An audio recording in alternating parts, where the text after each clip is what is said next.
शेतकरी मित्रांनो नमस्कार. मी तुमचा मित्र रोहित बोरगावे टेक्नॉलॉजी हे आपल्या आवडत्या युट्यूब चॅनलवर आपले स्वागत करतो. तर शेतकरी मित्रांनो, वारंवार तुम्ही एक शब्द आपल्या तोंडात ऐकताय की महाराष्ट्रातलाच नाही तर संपूर्ण भारतातला सामान्य शेतकरी कृषी उद्योग झाला पाहिजे. पण काही लोक शेतकरी मित्रांनो स्वकष्टानं कृषी उद्योजक झालेले आहेत. म्हणजे जे किंवा ज्यांना द्रोणाचार्याची गरज लागत नाही, स्वतः एकलव्य होऊन खूप चांगल्या प्रकारे शेती करतात. तर अशी लोक पण महाराष्ट्राच्या लोकांच्या समोर आणलं पाहिजे. तर आमचे सहकारी आहेत, मित्र आहेत बाळासाहेब शिंदेदादा आणि मदन शिंदेदादा. तर आज आलेलो आहे मी गेवराईमध्ये, बीडमध्ये गेवराई आहे. तर त्या ठिकाणी आलेलो आहे. धोंडराई म्हणून दादांचं गाव आहे आणि सोशल मीडियालाही तुम्ही बाळासाहेब शिंदे सर्च केला तर यांचे खूप सारे व्हिडिओ, खूप छान छान व्हिडिओ तुम्हाला बघायला मिळतील. तर ते सगळं काय केलेलं आहे त्यांनी, की बाबा कशा पद्धतीने जुगाड करतात, कशा पद्धतीने शेती केली जातात. बाबा शेती ही नुसतं नॉर्मल प्रॅक्टिस कोण सांगतंय किंवा नॉर्मल प्रॅक्टिसेस आहेत ते करण्यापेक्षा किती सोपं करता येते आपल्याला. बाबा आपलं काम सोपं झालं पाहिजे ह्यासाठी हा व्हिडिओ आहे. की बाबा माझं कायम मत आहे की बाबा सोपं जेवढं करू आपण तेवढं खूप चांगलं होणार आहे आपल्या शेतीमध्ये. तर ह्या दोघा भावांनी खूप चांगलं केलेलं आहे. आज जवळपास 18 ते 20 एकर ह्यांचं कलिंगड आणि खरबूज हे दोन्ही पण पीक आहे. आणि स्वतः करून आजूबाजूचे त्यांचे काही मित्र सर्कल आहेत किंवा त्या सगळ्या लोकांना म्हणजे बळीराजा कृषी मंचच्या माध्यमातून ते पूर्ण सगळ्या लोकांना मदत करतात. बाबा काय प्रॉब्लेम आहे, काय नाही, कशा पद्धतीने करायला पाहिजे हे सगळं ते मदत करतात. तर तुमचं स्वागत आहे दोघांचं पण. तर शेतकरी मित्रांनो, तुम्हाला व्हिडिओ थोडा मोठा होणार आहे हा, आणि हा व्हिडिओ शेवटपर्यंत बघायचा आहे तुम्हाला. कारण का इतके सुंदर बाबा 20-25 एकर हे 1 ते 2 माणसं सहज प्रकारे कसं शेती करू शकतात हे बघायचं आहे. की बाबा ट्रॅक्टरच्या साह्यानं त्याला जुगाड करून किती सोपं गोष्टी केलेल्या आहेत त्यांनी. की बाबा स्प्रे मारणं असू दे, ड्रीप गुंडाळणं असू दे, सरी सोडणं असू दे, मल्चिंग अंतरणं असू दे, सगळ्या गोष्टी एकदम सोप्या सोयीस्कर केलेल्या आहेत. की बाबा 1-2 माणसांच्या माध्यमातून कशा प्रकारे मोठी शेती हँडल करू शकतो हेच आपल्याला इथं पाहायचं आहे. त्याचबरोबर किंवा खर्चाची बाजूसुद्धा खूप कमी येणार आहे. कारण का लेबर वाचले आणि काम इफेक्टिव्ह झालं. किंवा नुसतं लेबर वाचले म्हणजे झालं असं पण काही नाही आहे. किंवा ते काम इफेक्टिव्ह झालं पाहिजे, चांगलं झालं पाहिजे. अगदी मल्चिंग एकदम कडक जमिनीवर बसण्यापासून असू दे, ड्रीप अंतरणं असू दे, ड्रीप काढणे असू दे, फवारणी असू दे, या सगळ्या गोष्टी दादाने इतके सुंदर केले की तुम्हाला सगळं बघायला मिळणार आहे. फक्त व्हिडिओ शेवटपर्यंत बघा. तर दादा एकदा तुमची ओळख थोडक्यात सांगा, म्हणजे मग बाकी मी सगळे पुढे गोष्टी घेऊन जातो. मी बाळासाहेब शिंदे, बळीराजा कृषी मंच प्रबंधक. नमस्कार दादा. नमस्ते दादा, तुमची ओळख सांगा. हे दादांचे भाऊ आहेत छोटे. मी मदन शिंदे. ओके. आता दादा सगळ्यात महत्त्वाचं काय आहे की बाबा तुम्ही ह्या शेतीला किती वर्ष झाली सुरुवात केला? दादा 2011 पासून आपण मल्चिंग हातरायला सुरुवात केली. Okay okay. म्हणजे मल्चिंगद्वारे आधुनिक शेती करायला आपण सुरुवात केली 2011 पासून. ओके. मग दादा हे करत असताना तुमच्या काय लक्षात आलं की बाबा आपलं काय चुकालंय आणि काय करायला पाहिजे? म्हणजे तुम्ही आधुनिक म्हणजे ट्रॅक्टर, सगळे छोटे छोटे ट्रॅक्टर घेतला, इम्प्लिमेंटेशन घेतला, काय अनुभव आला तुम्हाला की बाबा मग ह्या आधुनिककडे तुम्ही वळत गेला? सगळ्यात मोठा प्रॉब्लेम लेबरचा आहे. बरोबर. 100% म्हणजे जुगाड पद्धतीनं लेबर कॉस्ट कशी कमी करता येईल. बरोबर. मग हे पद्धतीने आपलं हे करत असताना दादा तुम्हाला बरीच लोक तुम्हाला हसले असतील किंवा घरातनं पण बाबा हे करू नको असं वगैरे काय झालं? काय प्रोत्साहन मिळालं तुम्हाला करताना? मग नाही, हसले नाही कोणी, प्रोत्साहन सगळ्यांनी आपल्याला छान प्रोत्साहन दिलेलं आहे. म्हणजे ही एक चांगली गोष्ट आहे शेतकरी मित्रांनो, की बऱ्याच ठिकाणी असं होतं की काय करायला की लोक त्याचा हास्या करतात, पण दादांचे सहकारी सगळे प्रोत्साहन दिल्यामुळे हे काम वाढत गेलेलं आहे. सगळ्यात महत्त्वाचं दादा, आता बऱ्याच ठिकाणी काय होतं की आपण जे नवीन ट्रॅक्टर आलेले आहेत त्याचाही वापर करता आला पाहिजे. अजून आपण बऱ्याच ठिकाणी जुने ट्रॅक्टरचा वापर केला जातो. तर तुम्ही हे नवीन ट्रॅक्टर्स घेतलेले आहेत, मी इथं आल्याला बघतोय कायम वर्षाला. तर हे ट्रॅक्टर्स आता ह्याचा वापर कसा करतो जरा थोडक्यात सांगा आपल्याला. हे ट्रॅक्टर आहे कुबोटा 24. ओके. 24 HP मध्ये. तर ह्याची रुंदी 42 इंच. ओके. म्हणजे फुटात सांगा शेतकऱ्यांना पटकन सोपं जाईल समजायला. 3.5 फूट. 3.5 फूट आहे म्हणजे बाहेरच्या बाहेर 3.5 फूट आहे. बाहेरच्या बाहेर 3.5 फूट. ओके. ऊसामध्ये जर हाणायचं असेल तर 5 फूट अंतर लागतंय. ओके. आणि हे आहे फर्माटॅक. बरोबर. 26 HP. ओके. हे 4 फूट ऊसाच्या अंतरामध्ये पण काम करतंय. बरोबर. आता दादा मग कलिंगड आणि टरबूजवर तुम्ही अजून कोणती पिकं घेतली जाते मग तुमच्याकडे? आपल्याकडे पपई असते. ओके. ऊस असतोय, कापूस असतोय. कापूस असतो. आणि टोटल ट्रॅक्टरद्वारेच पाळणी पेरणी सगळं ट्रॅक्टरद्वारेच केलं जातं. ओके. आता दादा सगळ्यात महत्त्वाचं आपण एक हे स्प्रे पर्यंत जाणार आहे. स्प्रे सगळ्यात महत्त्वाचं शेतकरी मित्रांनो मला आवडतं यांचं की बाबा स्प्रे मारण्याचं. कारण का आज बऱ्याच ठिकाणी अजून पण शेतकरी पाठीवर पंप घेऊन मारतात आणि पाठीवर पंप घेऊन मारायला जवळपास 4 ते 5 तास लागतात आपल्याला 1 एकर संपवायला. आणि त्यानंतर परत काहीच काम करू नाही, आपण झोपी जाऊन जातो. मग एवढी मेहनत का करायची गरज, एवढं टेक्नॉलॉजी आपल्याकडे असताना, आणि ते हे अर्ध्या तासात मारून आपण राहिलेलं काम दुसरे कामं काहीतरी करू शकतो आपण, हे महत्वाचं आहे. तर तो लास्टला व्हिडिओ मी बनवणार आहे. व्हिडिओ तुम्हाला शेवटपर्यंत बघायलाच लागणार आहे हा.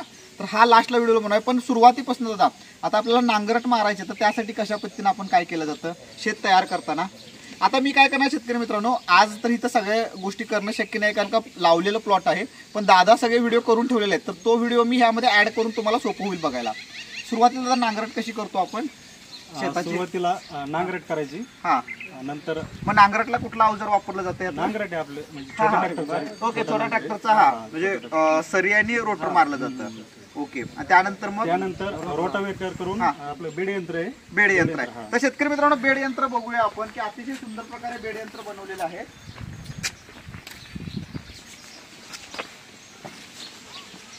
तर आता हे जरा दादा समजावून सांगा की कशा पद्धतीने हे बेड यंत्र बनवलेलं आहे.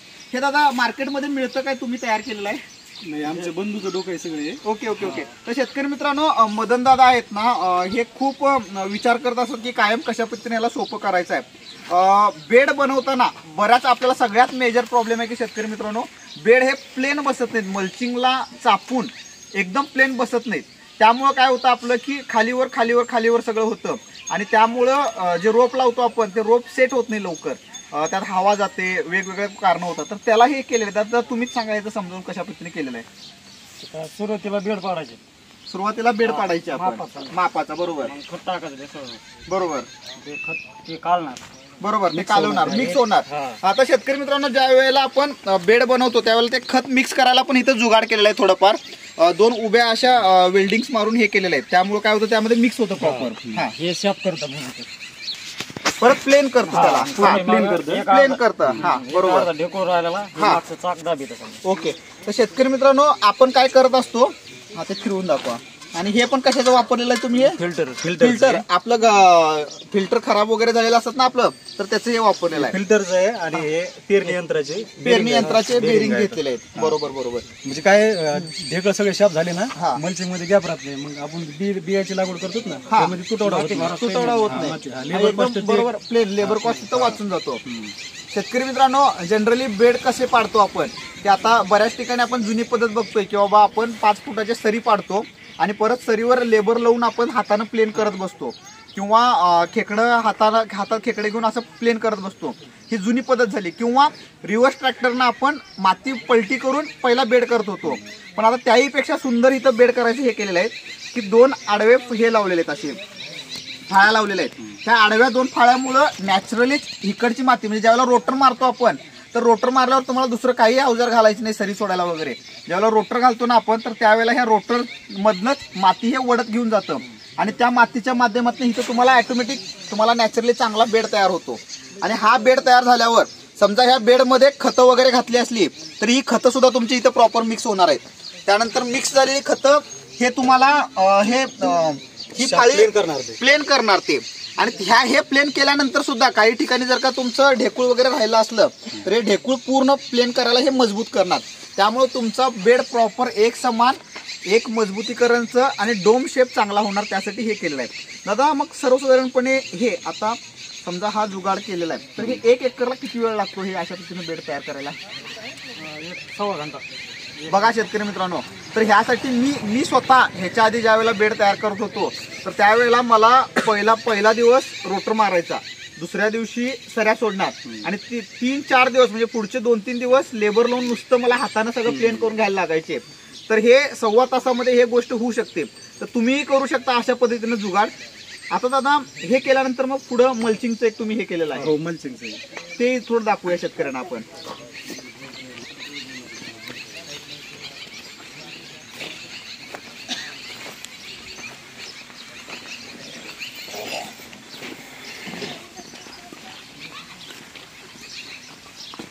आता दादा, हे थोडी माहिती सांगा की हे मल्चिंग हाताळण्यासाठी कशा पद्धतीने तयार केलेलं आहे? ह्याच्यामध्ये बंडल बसतंय आणि हे जे सपोर्ट आहे मल्चिंग त्याच्या खालून जातो. बरोबर. चाक नाही त्याला, चाकं नाही, माणसं चालू लागते. मल्चिंग दुमत होतो इकडून अर्धा फूट. Okay okay okay. माणसं चालत okay okay okay okay okay हा दोन माणसं दोन साईडनी चाकावरचे. हा फक्त मल्चिंग आहे का टाईट बसतं बघा. चाकाने काय होतं सगळं क्षेत्र सारखं नसतं. बरोबर पुढे बरोबर ढेकळं असतं, पुढे खाली वर.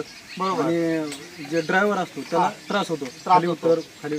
बरोबर. एका दिवसामध्ये 22 बंडल आतरले त्यांनी. ओके 22 बंडल म्हणजे बऱ्यापैकी एकरी 6 बंडल लागतात. 5च्या आसपास. म्हणजे 5 एकर 5 बंडल लागतात एकरी. म्हणजे 4 एकर एका दिवसाला यामध्ये अंतरून होतं. ओके मग हे जुगाड तुमच्या डोक्यामध्ये कसं काय आलं बनवायचं? काही व्हिडिओ पाहिले होते पण त्यामध्ये व्हिडिओ पाहून गप बसला नाही की त्यामध्ये काय अजून करता येते. ह्याच्या अगोदर पण एक यंत्र बनवलं होतं पण त्याच्यात थोड्या चुका होत्या. ते नंतर ओके त्याच्यात दुरुस्त केलं. समजा हे बनवायला तुम्हाला किती खर्च आला सर्वसाधारणपणे? 14,000 रुपये खर्च आला. तर शेतकरी मित्रांनो बाबा हे सगळं करत असताना बाबा प्रॅक्टिकली कॉस्टिंगचा पण इफेक्ट त्यांनी इथं केलेला आहे बाबा घरच्या घरी की बाबा ह्याला कमी खर्चामध्ये सगळं आणून एक 14,000 रुपये ह्याला कॉस्टिंग करून स्वतः सगळं हे करून हे तयार केलेलं आहे. दादा हे 2 माणसं लावायचं माझ्या लक्षात आलं. मी शेतकऱ्यांच्या लक्षात येणार नाही. 2 चाकाच्या ऐवजी हाताला धरायचं. इथं बंडलवर एक हात ठेवायचा. ओके बंडलला थोडं दाबून धरलं की ते थोडं टाईट होतं. बरोबर. घड्या पडत नाही. आणि शेवटपोत बुडापत बसती. बरोबर. जिथं हे पाठीमाग माती लावणार आहे का आपण फक्त चलत राहायचं. हा त्याच्या आधी चालत राहायचं. हा हा म्हणजे मल्चिंग टाईट बसतं.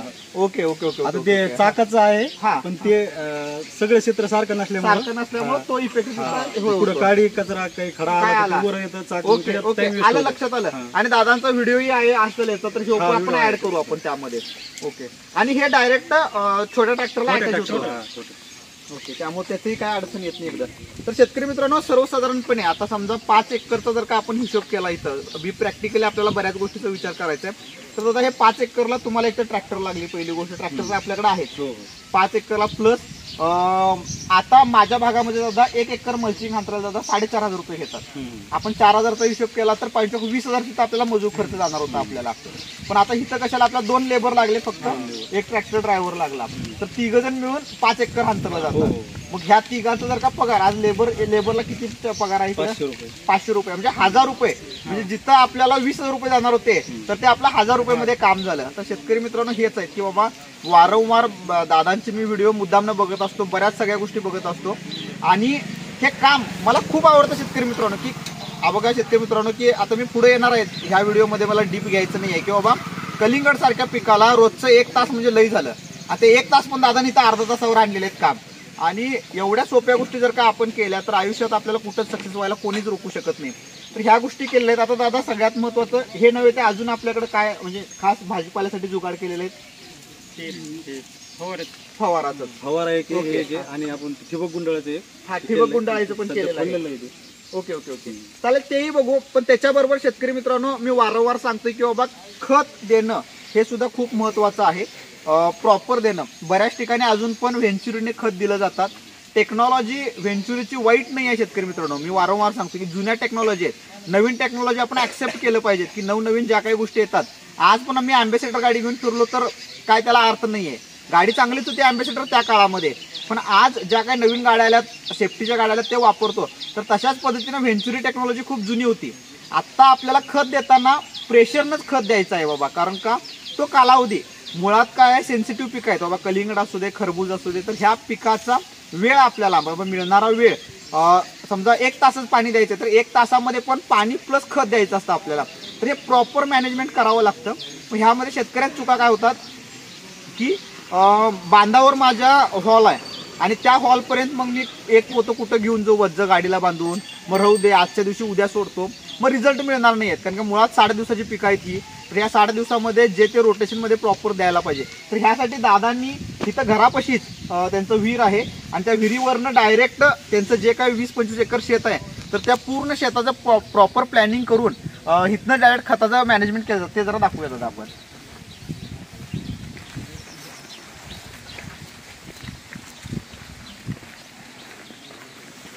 आता ह्यामध्ये अजून एक चांगली गोष्ट आहे शेतकरी मित्रांनो की बऱ्याच ठिकाणी लाईट नसतो आपल्याला.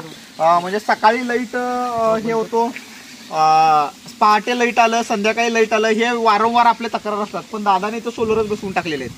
त्यामुळं काय पाहिजे त्यावेळेला म्हणजे सांगितलं तुम्ही सकाळ दुपार संध्याकाळ जरी खतं सोडायला लावलं तरी खतं सोडू शकतात पाणी सोडू शकतात. ही एक चांगली गोष्ट आहे सोलर बसवल्यामुळं. दुसरी महत्वाची गोष्ट की इथल्या इथं आहे, म्हणजे बाबा माझ्या इथं फर्टिगेशन प्रॉपर स्टोरेज इथं घरापाशीच तयार केलेलं आहे. आणि इथलं असल्यामुळं जे काय क्वांटिटी द्यायची आहे तुम्हाला, एक किलो द्यायचं आहे, 2 किलो द्यायचं आहे, 3 किलो द्यायचं आहे, 4 किलो द्यायचं आहे, जी काय क्वांटिटी द्यायची आहे ती प्रॉपर दिलं जातं. दुसरी महत्वाची गोष्ट, जवळ असल्यामुळं पाणी प्रॉपर मॅनेजमेंट करता येतं. बऱ्याच ठिकाणी लांब असतंय तुमचं, मध्ये असतंय, कुठंही असतं वेंचुरी. त्यामुळं काय होतंय की आपण 10 लिटरमधनं 5 किलो खत सोड, 20 लिटरमधनं 5 किलो खत सोड, ह्यामुळं कुठल्याही खताचा तुम्हाला रिझल्ट येणार नाही. प्रॉपर 100 ते 200 लिटरमध्ये तुमचं 5 किलो 10 किलो जे काही खत आहेत ते विरघळून प्रॉपर जायला पाहिजे. तर तुम्ही एकदा सांगा याची माहिती कशा पद्धतीने केलेलं आहे. दादा 1 किलो खत विरघळायचं म्हणलं हा, तर 15 लिटर पाणी लागतंय. बरोबर. शेतामधून शेतकरी काय करतात, पंपामध्ये टाकतात, हा. ते व्यवस्थित विरघळत नाही. बरोबर. तर आता हे 200 लिटरचा ड्रम आहे. बरोबर. आपण ह्याच्यात समजा 10 किलो 5 किलो 10 किलो काय प्रमाण असेल ते प्रमाण टाकून आपण आपण STP द्वारे डायरेक्ट प्लॉटवर जात आहे. पण ह्यासाठी आधी तुमचं सगळं प्रॉपर लेआउट तयार करून घेतलेलं आहे, कुठलं खत, आणि तसे हॉल फक्त फिरवलं जातात, पॉट फिरवले जातात. ओके. आता हे दादा STP बसवलेलं आहे, हे डिझेलवरचं आहे का? हे डिझेलवरचं आहे. ओके. हे लाईटवरचं आहे. लाईटवरचं म्हणजे दोन्ही ऑप्शन आहेत आपल्याकडे. आणि घर जवळ असल्यामुळे लाईटचं काय अडचण नाही आपल्याला. ओके. आता काही वेळेस काय होतं, लाईट नसती, हा. सोलर मोटर चालू असते. बरोबर. हा, डिझेलवरचं. हा, बरोबर. म्हणजे ज्यावेळेला लाईट नाही त्यावेळेला डिझेलचा वापर करू शकतो. लाईट असल्यावर मग ह्याचा वापर करायला काय अडचण येत नाही. तर दादा ह्याला किती कॉस्टिंग आलं बऱ्यापैकी तुमचं दादा? हे 14,000चा ओके. सेटअप 14,000चा आहे. ओके.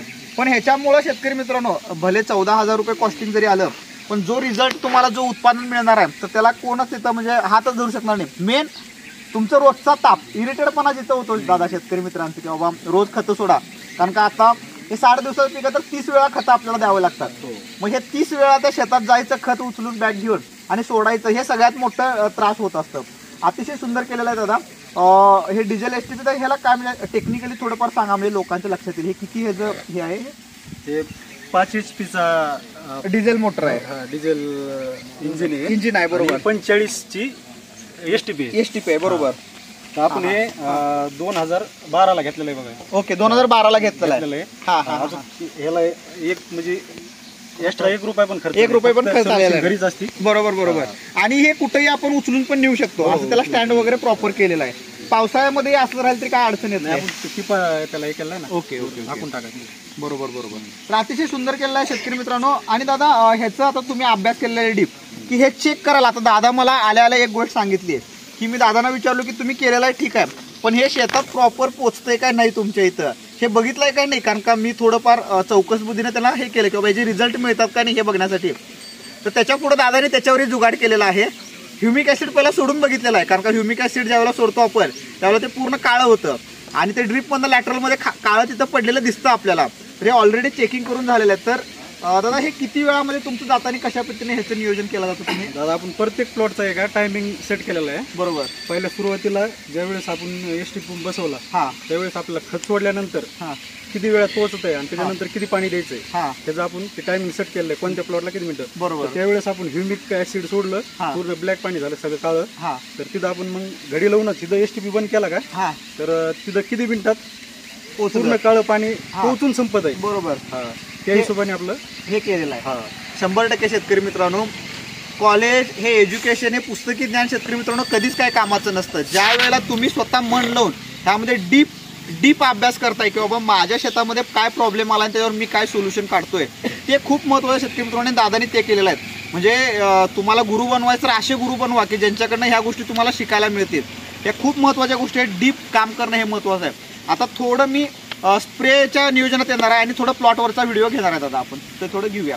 पण हे सोलार हे बाकी पाण्याचं नियोजन आणि इथल्या इथं खतं नियोजन हे अशा पद्धतीने ज्या वेळेला आपण करणार नाही तोपर्यंत का आपल्याला योग्य सक्सेस मिळणार नाही शेतकरी मित्रांनो. तर शेतकरी मित्रांनो, आता मगाशी दादांच्या घराजवळ आपण सगळे इक्विपमेंट बघितले, पण प्रॅक्टिकली आता शेतामध्ये त्याचा वापर कसा होतो, उपयोग होतो हे आपल्याला बघायचं आहे. तर दादा आता ह्यामध्ये पहिला नांगरट करून रोटर मारलं आणि त्यानंतर पहिला एक नॉर्मल बेड केला आणि बेड करताना मागचं जे आपण जुगाड केलं आहे ते काढून नुसतं पहिला प्लेन बेड केलेला आहे.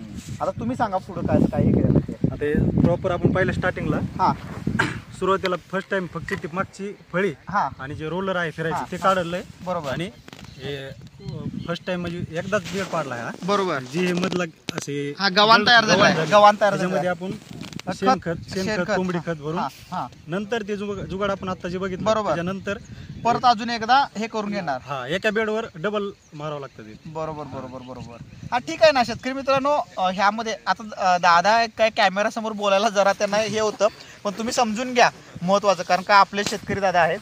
तर शेतकरी मित्रांनो, पहिला एक नॉर्मल छोटा हा बेड तयार केला जातो. बेड मधला अंतर आहे 6 फूट आहे ना दादा? 7 फूट आहे. ओके ठीक आहे. 7 फुटाचा हा बेड तयार केला जातो.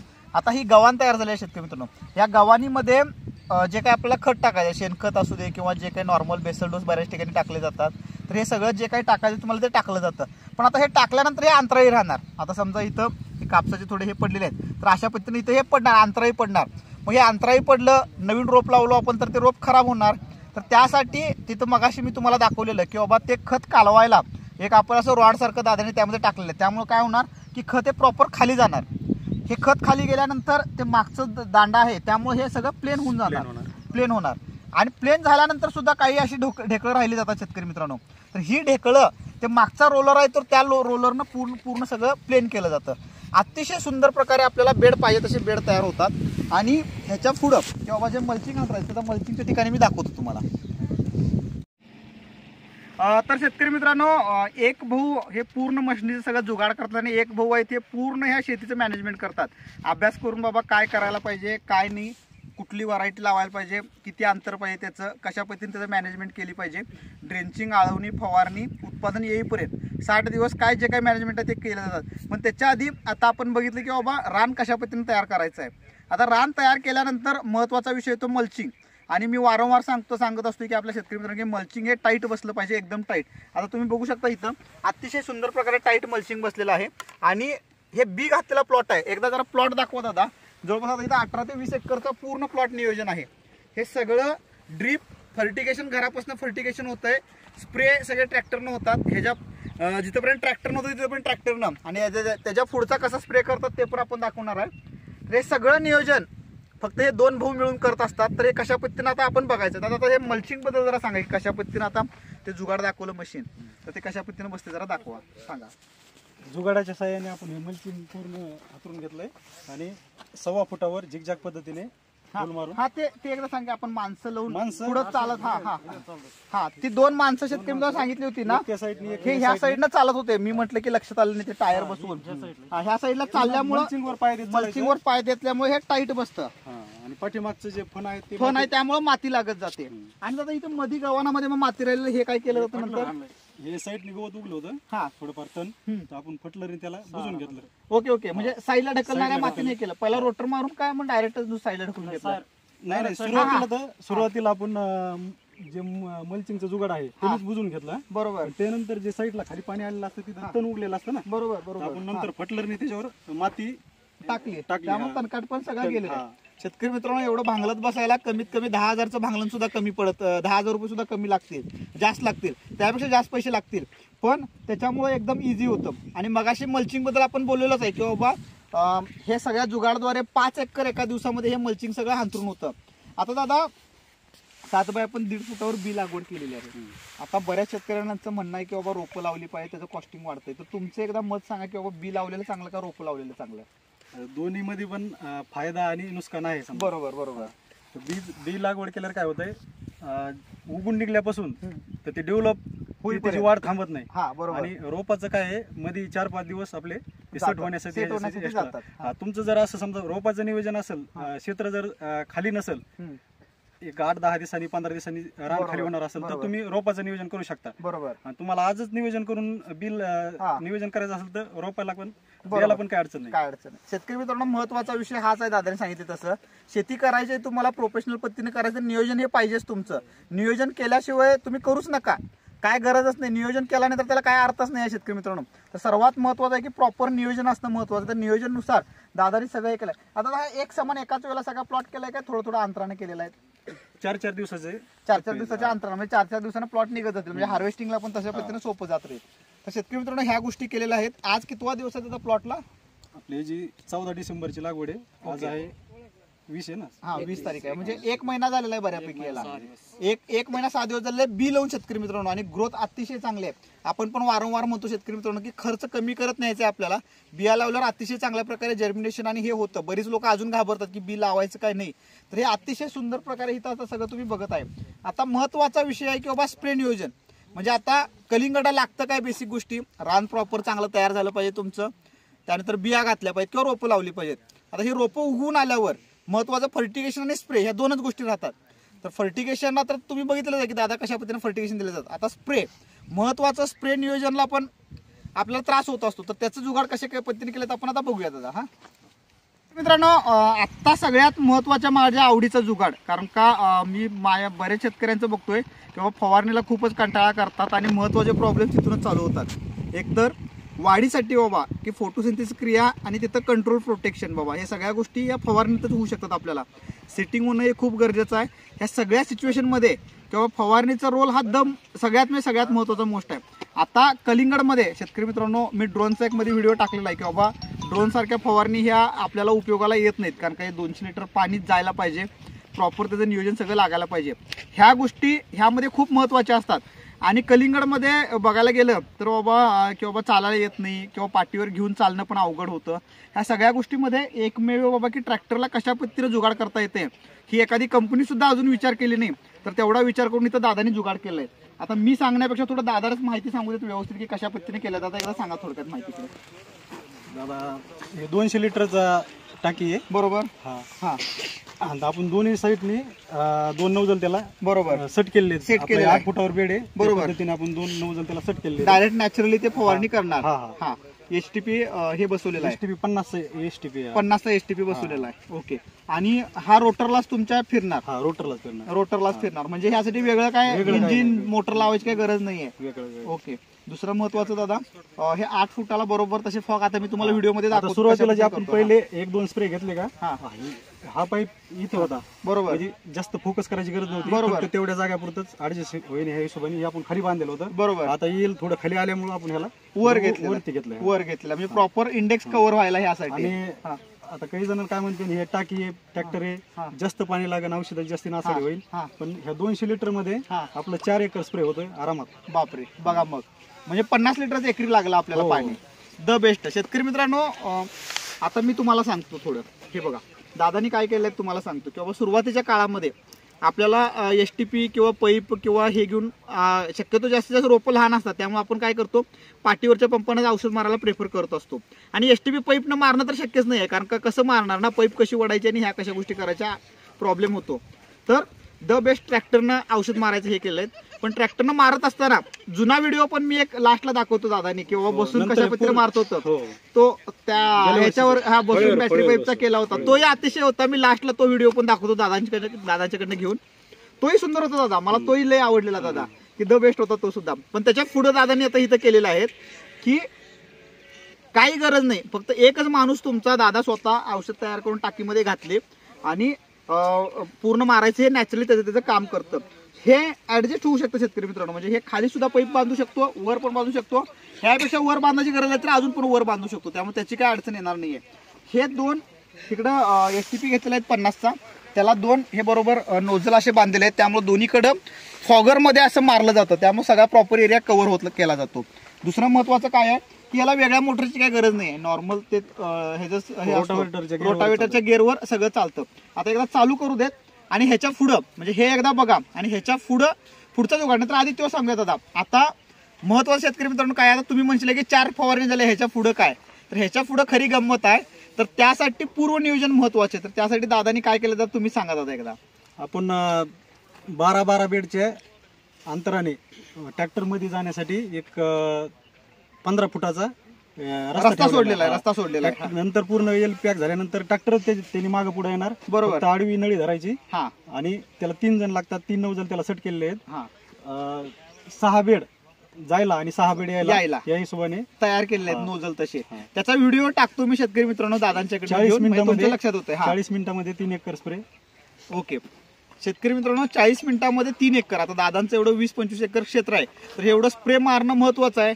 पण स्प्रे लेबरनं मारायचं किती ताप होऊन जातं, तर ह्याला सगळ्यात मोठं जुगाड खूप छान केलेलं आहे दादानी, की पूर्व नियोजनाप्रमाणे म्हणजे शेत तयार करताना 15-15 फुटाचे हे रस्ते तयार करून घेतले आहेत, खूप चांगले अतिशय लांब.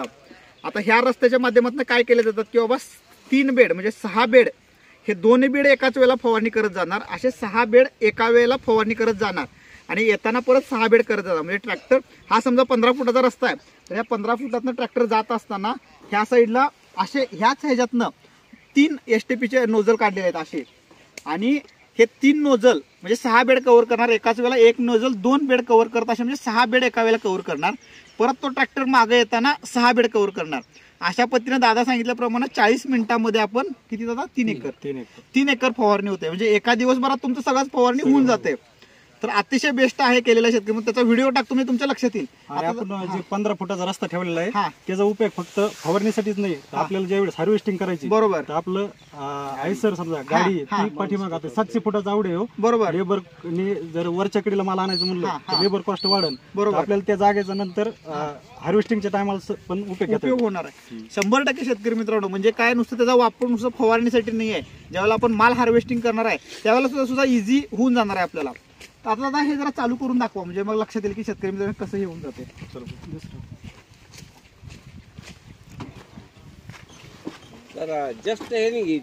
आता शेतकरी मित्रांनो हा खरबूजचा प्लॉट आहे, तिकडे टरबूज बघितलेला आहे आपण, आता इकडे हा खरबूज लावलेला आहे आणि खूप चांगल्या प्रकारे इथं फवारणी होते. तर बघू शकता की कशा पद्धतीनं एकाच वेळेला फवारणी होत चाललेली आहे.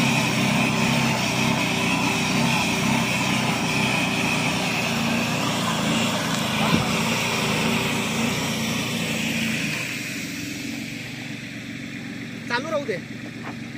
तर शेतकरी मित्रांनो महत्वाचं काय आहे तर पाणी बघू शकता की पूर्ण झाडांवर पूर्ण चांगल्या प्रकारे फवारणी पडलेली पडतंय. महत्वाचं पाणी कमी लागतं. दुसरं महत्वाचं काय शेतकरी मित्रांनो की आता ह्या गोष्टी ऍडजस्ट होऊ शकतात तुमच्या वेलीनुसार, तुमच्या रोपानुसार, ह्या गोष्टी सगळ्या आपण ऍडजस्ट करू शकतो. त्याचा डायमेन्शन म्हणजे डायरेक्शन कुठं करायचंय तुम्हाला त्या गोष्टी करू शकतो. इतर भाजीपाल्यामध्ये म्हणजे समजा तुम्ही कोबी फ्लावर वगैरे करत असला तर तशामध्ये सुद्धा तुम्हाला ह्या गोष्टी उपयोगाला पडू शकतात. फक्त आपल्याला काय गरज आहे, काय सिच्युएशन मध्ये काम करायचं आहे, ह्या सगळ्या गोष्टी इथं होतात. तर शेतकरी मित्रांनो आता हे सगळे जुगाड बघितलेले आहेत मी. थोडं जिथे ऍड करतोय तिथे ऍड करतो, शेवटी काही मी टाकून देतो. तर महत्वाचं काय की अर्थकारांच्या बाबतीत पण आपण बघितलं पाहिजे. तर नक्कीच बाबा की आता कलिंगड सारखं पीक आहे, कॉस्टिंग हळूहळू वाढत चाललेलं आहे. फर्टिलायझर जो कॉस्ट आहे तर त्या फर्टिलायझर कॉस्टला आपण काही करू शकत नाही, ते न्यूट्रिशन हे द्यावंच लागणार आहे आपल्याला, कारण का पर एकर 40 टनासारखं आपल्याला उत्पादन काढायचं आहे तर न्यूट्रिशन कॉस्ट हे वाढणारच आहे आपल्याला. राहतं राहिलं की बाबा मल्चिंग, बियाचा कॉस्ट, ह्या खर्च तर येणारच आहेत, स्प्रेचा कॉस्ट पण येणारच आहे, पण बाकी खर्च आपल्याला कमी येत जाणार आहे. पण दादांच्या मते की काय खर्च जातं आणि काय उत्पादन येतं ह्याचं पण थोडं बघूया दादा आपण. आता दादा आपल्याला बेसल डोस, मी त्याच्या विरोधात आहे, आपली चर्चा झाली, आपली भांडणं पण झाल्यात, त्याच्यावर आपण बोलू. पण बेसल डोस सोडून आपल्याला फर्टिगेशनचा किती कॉस्ट जातो आणि ओव्हरऑल तुमच्या मते किती कॉस्टला आपल्याला बसतं कलिंगड 1 एकर मध्ये? आपलं टोटल क्षेत्र तयार करण्यापासून तर हार्वेस्टिंग पर्यंत 70,000 ओके, म्हणजे 17,000 पण खर्च जातं शेतकरी मित्रांनो. हे सगळं मॅनेजमेंट केल्यामुळे व्यवस्थित प्रॉपर. आणि ह्यामध्ये उत्पादनाची किती अपेक्षा एकरी आपल्याला? एकरी आपलं खरबूज मध्ये एकरी 22 टनापर्यंत उत्पन्न. बरोबर. आणि टरबुजामध्ये? टरबूज 30-32 टन. ओके शेतकरी मित्रांनो 30-32 टनापर्यंत दादा पोहोचले टरबुजामध्ये आणि खरबूज 22 टनापर्यंत पोहोचलेत.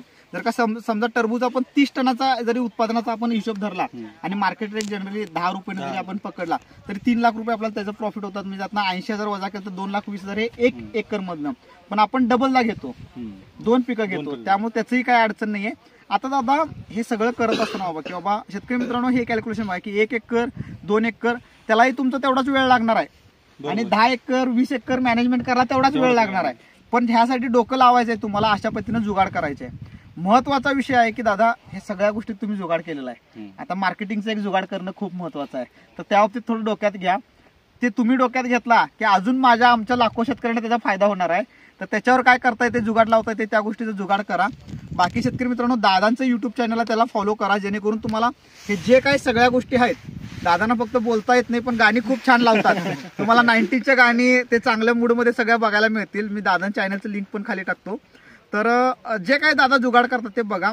उद्देश हाच आहे की बाबा खरोखर म्हणजे मला आयुष्यात आता काय करायचं विचारला पुढं तुमचं काय ध्येय आहे, तर दादासारखं एक 10-20 एकर मला कोणतरी शेत द्यावं भाड्यानं आणि मी या गोष्टी करून निवांत शेती करत बसावं. तर अतिशय चांगलं करतात, मन रमतं. यांचे व्हिडिओ बघायला मला खूप आवडतात सगळ्या गोष्टी जुगाडच्या. तर अशा पद्धतीने करा, काही अवघड नाही शेतकरी मित्रांनो. रोज 1 तास काम, म्हणजे दादा किती वेळ देता तुम्ही रोज याला? म्हणजे किती, म्हणजे आपण जर का म्हणजे एक शेतकऱ्याने करायचं म्हटलं अंग मेहनत कमी आहे हा आणि स्मार्ट मेहनत आहे. म्हणजे रोज आपण जर का हे 60 दिवसाचं पीक काढलं तर 2 तास काम म्हणजे लई झालं दादा रोजचं. मग 2 तास जर का शेतकरी मित्रांनो आपण काम करत असलो, भले 1 लाख रुपये जरी एकरीतनं मला प्रॉफिट मिळत असला तरी हे 20 एकरमधून 20 लाख प्रॉफिट 2 महिन्यात आपल्याला निघू शकतात. पण त्यासाठी मेहनत करावी लागते, डोकं लावावं लागतं, शांत डोकं. तर 2 तासामध्ये एवढं सगळं चांगल्या गोष्टी करू शकतो आपण. हे दादांच्याकडनं करू शकतात. महाराष्ट्रात बाबा इस्रायल वगैरे ह्या सगळ्या गोष्टी काही गरज नाही शेतकरी मित्रांनो जायची आपल्याला, किंवा बीएससी ॲग्री करायची पण काही गरज नाही. मी तुम्हाला 100% मी सांगतो, मी स्वतः बीएससी ॲग्री केलोय, पण मी तुम्हाला सांगतो की काही उपयोग नाही त्याचा. तुम्ही फक्त दादांसारख्या लोकांना फॉलो करा, ते काय करतात, मेहनत करतात, अजून कशा पद्धतीने करता येतं शेतीमध्ये ह्या गोष्टी बघा. ह्या सगळ्या प्रॅक्टिकली गोष्टी करा, अंमलात आणा. प्रॅक्टिकली 100% सक्सेस मिळू शकतो. ह्याच्या पुढेही मी आता दादांना सजेस्ट करतो की बाबा अजून सिमला मिरची, टोमॅटो ह्यामध्ये त्यांनी ताकद लावावं, जेणेकरून त्यामध्येही जुगाड वाढत जातील किंवा सोप्या पद्धती होऊन जातील आणि कशा पद्धतीने जास्त उत्पादन करून अजून ह्यापेक्षा जास्त प्रॉफिट काढता येईल, त्याच्यावर नक्कीच काम होऊन जाईल. व्हिडिओ कसा वाटला नक्की कमेंट करून सांगा. बाकीचे व्हिडिओ पण तुम्हाला ह्याच्या पुढे सगळे जुगाडाचे दिसतीलच. आणि दादांच्या चॅनललाही फॉलो करा, जेणेकरून सगळ्या गोष्टी येतील. तर तुम्ही हा व्हिडिओ शेवटपर्यंत बघितला आणि तुमच्या सर्वांचं प्रेम आणि सहकार्य असंच असू दे. धन्यवाद शेतकरी मित्रांनो. तर शेतकरी मित्रांनो, हा एक शेवटचा मला अतिशय सुंदर सुरुवातीच्या काळामध्ये दादाने एक केला होता, मध्ये व्हिडिओ आवडला होता. तर ह्यामध्ये काय केलं होतं दादाने की बाबा सुरुवातीच्या स्प्रे मारण्यासाठी की थोडं फळी वगैरे टाकून त्यावर बसून कसं औषध मारता येते ह्यासाठी केले होते. असे बरेच त्यांचे व्हिडिओ आहेत. आता जेवढं कलिंगड खरबूजसाठी जे काही कव्हर करता येते तेवढं आपण कव्हर केलेलं आहे. आता व्हिडिओ बऱ्यापैकी 30-40 मिनिटात झालेला आहे. ह्याच्यापेक्षा व्हिडिओ मोठा बनवण्यात काही हे नसतो, पण भरपूर बाबा की दादांसारख्या माणसांच्याकडनं शिकायचं आहे की बाबा चालतं बोलतं विद्यापीठ आहे जुगाडाचं, की काय काय शिकू शकतो आपण, काय करू शकतो आपल्या शेतामध्ये. 2 तास तर काम करावं लागतं रोजचं, पण ह्यामध्ये पण आपण अजून हे केलं तर तासभर काम करून सुद्धा खूप म्हणजे खूप चांगला आपल्याला यातनं फायदा होऊ शकतो. तर तुम्ही असे व्हिडिओ बनवा, अशी शेती करा, चांगलं यशस्वी व्हा. हे जगापर्यंत पोचवायला आमच्यासारख्या चॅनलच्या माध्यमातून आम्ही काम करूच, पण हे दादांसारखं तुम्ही फॉलो करा. आता ह्याच्या पुढं कंटिन्यू तुम्ही व्हिडिओ बघा. हा एक व्हिडिओ कसा शेवटपर्यंत उपयोग झालेला आहे. बाकी चॅनलच्या माध्यमातून तुम्हाला असं चांगलं व्हिडिओ आणि बाकी द्यायचा आम्ही प्रयत्न करू. धन्यवाद शेतकरी मित्रांनो.